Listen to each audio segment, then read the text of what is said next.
The market is slowly changing, and it's shifting from the seller's market into a buyer's market. If you're a buyer, here are some tips and tricks that you can use in your home buying process. This is the Home Lab Real Estate Podcast, episode number 4, the do's and the don'ts. Let's go!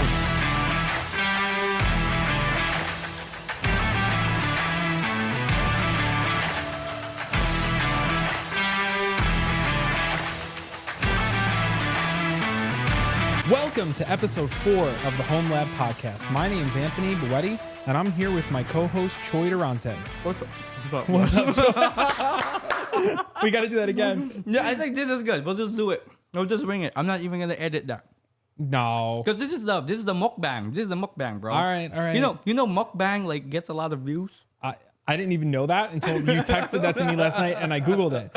So we got to talk about do's and don'ts of real estate. There's a few things that Choi and I are going to talk about today, and I think it's going to be really impactful if you watch this video. The first thing that we're going to talk about is budgeting. A lot of clients that come to us to buy a house, they don't know what they want to spend per month. And people talk about the rates and the price of the house, but those things don't necessarily matter as much as what the mortgage payment's going to be. So that's really rule number 1, establishing what your budget is going to be. So analyze what your car payments, your student loans, your bills, figure out a budget to buy a house, and then we can help you. That's my first do. What's your... So number 1 on my do list is be aggressive and be proactive.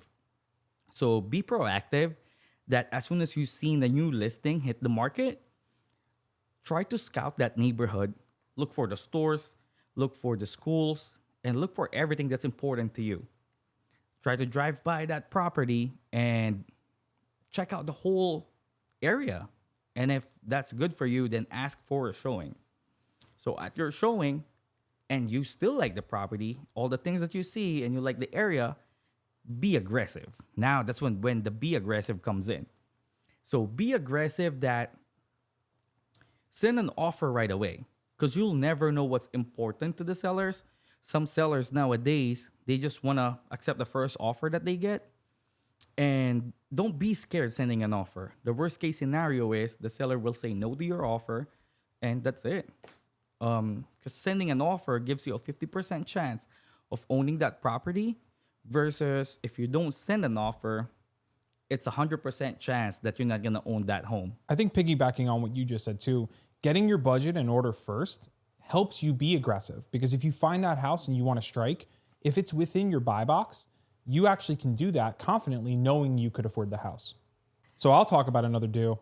I think we can be creative. You can be creative. And there's a few different ways of doing that. So if you're not finding a house that's fitting in your budget, you can look at it a few different ways. So the first thing you can do is expand your search. So in the Jersey Shore area, which is where we focus on, if you're in Toms River, for example, and you're not finding the house that you want, if you expand that search within a 30 to 40 minute radius, if you're willing to commute a little farther and expand your search, you might actually be able to find something, right?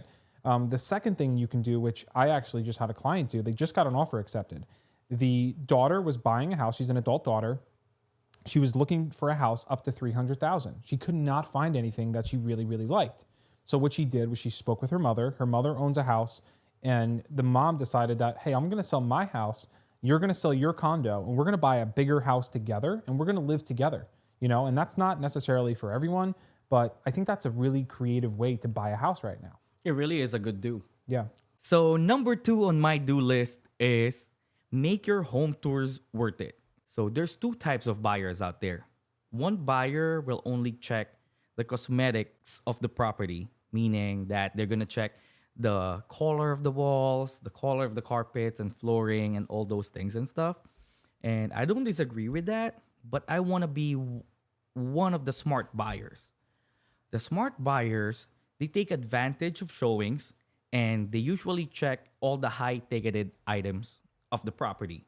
The HVAC system, the plumbing system, kitchen appliances, the roofing, and all those things and stuff. I've seen buyers that try to turn on the oven just to make sure that it's in good working condition. And I always recommend that so you'll know what you're getting yourself into. And the good thing about doing your showings this way is it gives you an advantage if you're gonna send an offer. So let's talk about sending an offer real quick. So sending an offer, it's not always about the money. Sellers look at everything on the contract, on the contract before they accept the offer. They make sure that the money is right, the terms are correct too. So on the terms, it says in there on the inspection, what's your inspection gonna be? The winning offer nowadays is inspection is for structural and mechanical purposes only. I usually send my offers that way, and whenever I do showings, I check everything on the house and make sure that it's in good working condition. And if you know that everything in the house is in good working condition, now you'll feel comfortable sending an offer that way, which gives you an edge over the other offers that they have. So it doesn't matter that you're the highest money on the offer, but you're the best in terms, which is it's gonna make them consider your offer. Another good thing about this method is if you know that the fridge is starting to break or the HVAC system is starting to not work properly and you still want the house, as soon as you move in, you know that you have to save for the fridge or the HVAC system. So when the time comes that it breaks down 100%, then you'll have the money to pay for it and you're ready when that happens. So again, be the smart buyer and check for all the high ticketed items in the house and everything that's expensive. This will help you in the long run and this will give you an edge over any buyers out there. I think we should talk about some don'ts. There's definitely something we could talk for 2 hours about things you shouldn't do. So we're gonna narrow it down to a few things. So here's one of the don'ts, right? So one of the don'ts is don't send an over asking offer right away. Always use an escalation clause. So if you use an escalation clause, what the escalation clause does is basically automatically makes your offer higher than the best offer that they got. If you send an over asking offer right away, I'll give an example to make it better. Yeah.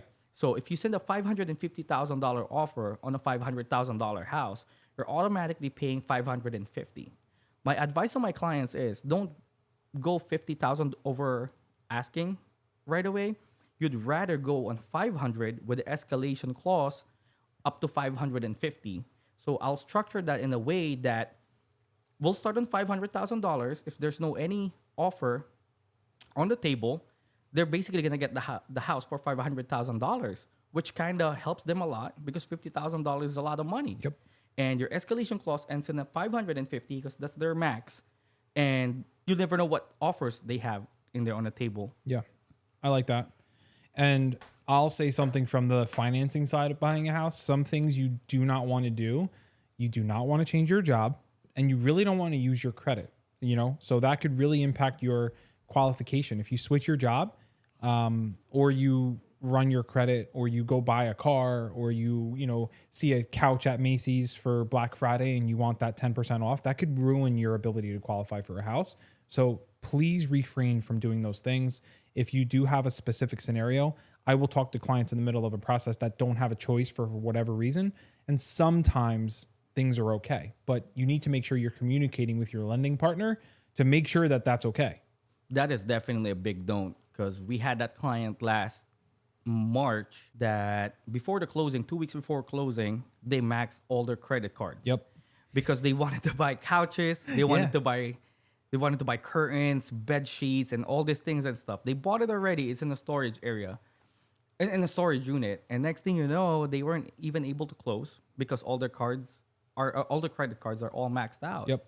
So we had to wait like for a whole month just to get that fixed before they can close. Yeah. So that's a big don't. Please don't use your credit score or like max all your credit cards. Anything that's going to affect your credit score, buying a car, Yep. and anything else, opening a credit card, like just make sure you don't touch that credit score, what the lender like tells you. Yeah. I think we got time for one more, and I think you got a really good one to talk about. A don't. Don't send an as is offer. Please, I beg everybody, don't send an as is offer.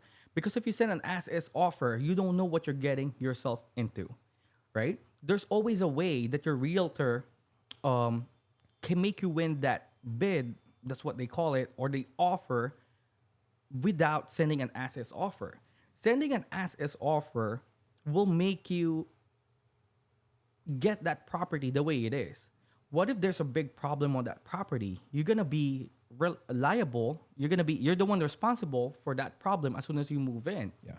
So I always advise my clients, don't send an as-is offer because you don't know what you're getting yourself into. I don't personally know what that house is behind those walls, and the owners might not know it too. You might be moving in there next month, and next thing you know, within a week, your house is collapsing because there's structural problems and there are some termite damages, and there's a lot of things that can happen. There Yeah. might be mold damage on the house, which can affect the health of your kids, Right. can affect the health of everybody in that house. Right. So I always tell everybody, don't send an as-is offer because it's really, really, really risky. Now, is there something that a client can do that's maybe some sort of like happy medium where they're not gonna nitpick like the seller for every single thing in the house, but maybe look for bigger things? Yes. So how I basically send my offer and how I always advise my clients is send the inspection is only for structural purposes only. And another thing too on the don't say that you're not gonna send an inspector. Always send an inspector when you're buying a property.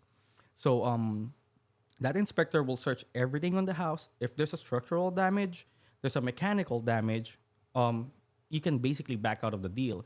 And I can structure that in a way on the offer that you can get your money back, your deposit back, if there's some problems like that might come up. Or else you'll get stuck with the house that's going to be a money pit. Yep. And you're going to go on, well, I don't want you to go to bankruptcy or something. Yeah. Yeah. No, You it know? could be financially ruining for someone. You buy a house, you use all your money to buy the house, you have a little bit in reserves, and you buy this house you don't know anything about, and then like there's a sinkhole in the yard. You never know, you know? So I think those are great things to bring up, Choi. I guess that's really it. And, you know, this is definitely going to be part one. We should do another one of these. We should definitely do another one of these. And we will. And if you guys have any questions, you know, in the link below, there's a question and there's going to be a spot to submit your questions. So just, you know, feel free to inquire and we'll be more than happy to address your situation. And hopefully once this go online, we have a website already where you can definitely click and you will connect to me and Anthony. So if you're purchasing a property, have any questions and all those things and stuff, we can definitely communicate with you guys.